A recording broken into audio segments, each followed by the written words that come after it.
Hello, lovies. Welcome back to WitchyMarlaina's Ghost Adventures. I'm your host, Witchy Marlaina, and today, being it is the start of December, we are again veering away from the Big Book of Paranormal, and we're going to do this. I'm excited because this book is absolutely fantastic for not just what Santa is, but all the rest of the world's scary ghost stories.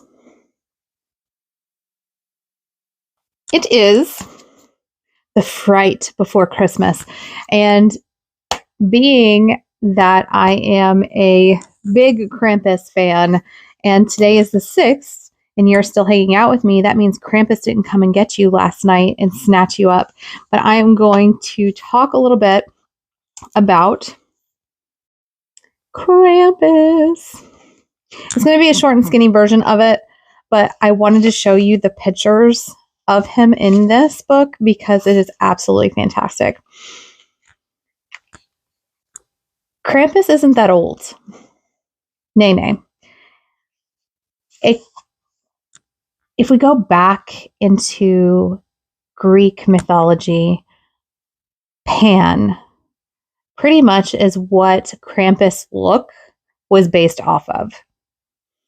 Krampus is supposed to be this big monster with fur and the hooves as feet. He stands up tall. He has the horns. He has sharp teeth.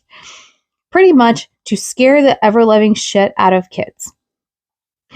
Now, story and legends go. The 5th of December is when Krampus comes out of his lair and snatches all the bad kids up, takes them back home and eats them. So that way Santa knows, or St. Nicholas knows, who all the good children are in the month of December to give gifts to. And he's coming because you would hear bells. If you heard bells at night on the 5th of December, you knew he's coming to get you. Honestly, Krampus wasn't an evil entity. He wasn't a demon. He wasn't a devil. He was literally bad cop to Santa's good cop. All it was, if you don't induce the fear of children to be good, they're not going to be good. So it's like, okay, that was like their go-to. So I wanted to show you this first picture of what they depicted Krampus to look like. The forked tongue, or the serpent-looking tongue, the bag. He always carried birch whips or some sort of whip. But like this is like a vintage postcard of St. Nicholas and Krampus kind of hanging out. So that's what I'm saying. Krampus was not supposed to be a demon. He was just a scare tactic for children. Okay? And then it kind of morphed because once Christianity started coming into the play and winter solstice and Saturnalia, which is something that was a big festival the week of the 17th of December in Rome, before all of the Christmas festivities and the Catholic Church come into play. This was their time for frivolity. They drank, they smoked, they had lots of sex. It was literally debauch. And that is kind of cool because it goes back to the Greek way of Dionysus and how farmers celebrated the end of the harvest and with big bonfires and parties and just celebrating one another. And there was a lot of babies too formed in this realm of Christmas time. Now, Christianity took a hold of Christmas. There's nothing in the Old Testament or the New Testament saying that Jesus was born on the 25th of December. That being said, this was a time to convert pagan beliefs and taking pagan customs and switching them into Christian beliefs. Now, don't get me started. I understand there's a lot. I understand religion in its own right has their own things around this time of the year. What you believe in, whether it's Christian faith, whether it's Judaism, whether if you have Kwanzaa, if you want to believe in the pagan beliefs, it's okay.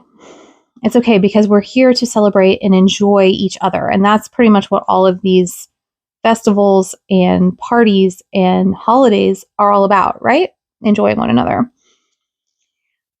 So pretty much by the 19th century, Krampus started looking like the devil, just because the Old Testament mixed with the New Testament, mixed with Santa being a saint, and then of course Krampus would have to be a devil or a demon.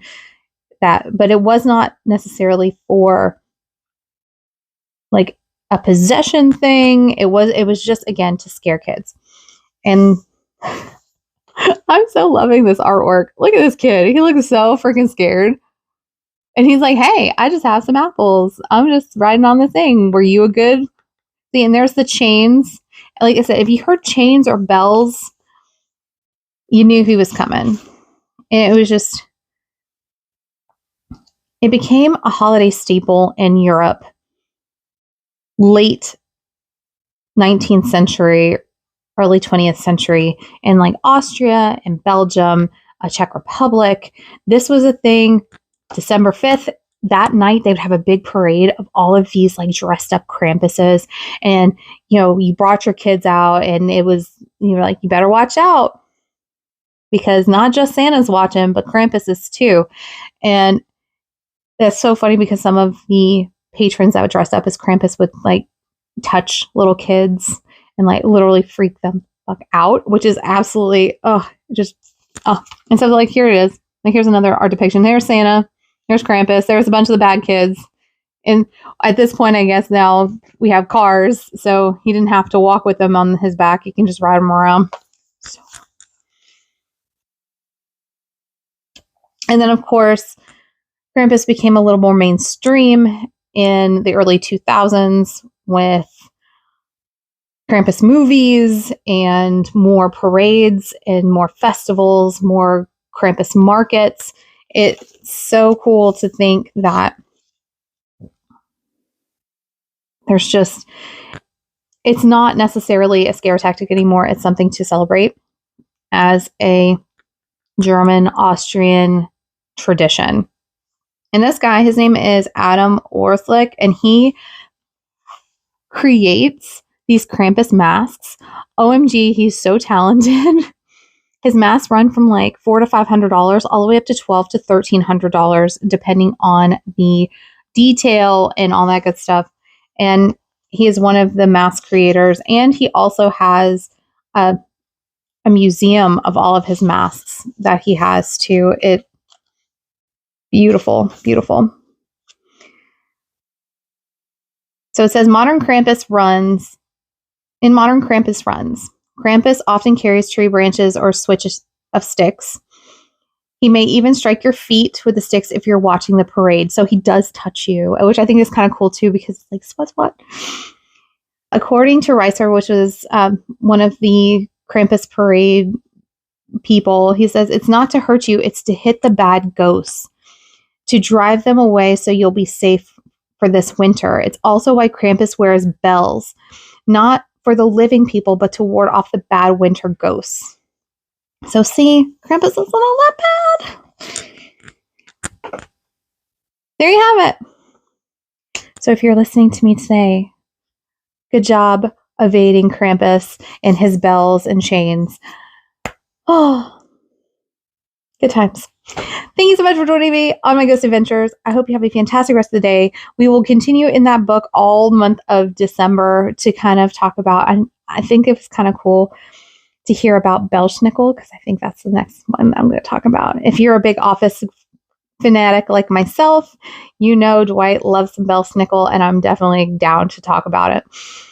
Thank you again. Have a fantastic rest of the day. I'll talk to you later. Bye.